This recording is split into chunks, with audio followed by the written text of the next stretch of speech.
नमस्कार मित्रांनो. आज मी आणि माझी वाईफ आलो आहोत अंबरनाथ येथे असलेल्या श्री अंबरेश्वर मंदिरामध्ये.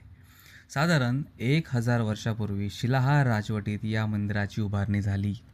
असं म्हणतात की राजा चित्तराज यांनी या मंदिराचं बांधकाम सुरू केलं आणि त्यानंतर त्यांच्या वारसेने हे पूर्णत्वाला नेलं.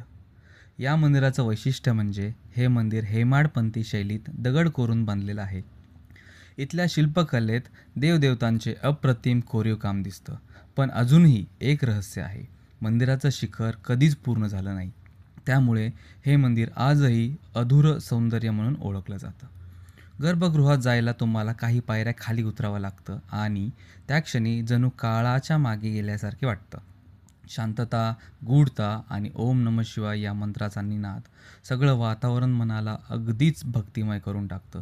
स्थानिक लोकांच्या मते इथे दर्शन घेतलं की आयुष्यातील दुःख कमी होतात आणि सकारात्मक ऊर्जा मिळते.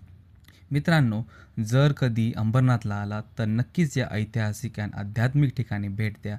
हे फक्त मंदिर नाही तर 1000 वर्षांचा इतिहास, कला आणि श्रद्धेचं अमूल्य वारसा आहे. धन्यवाद. ओम नमः शिवाय.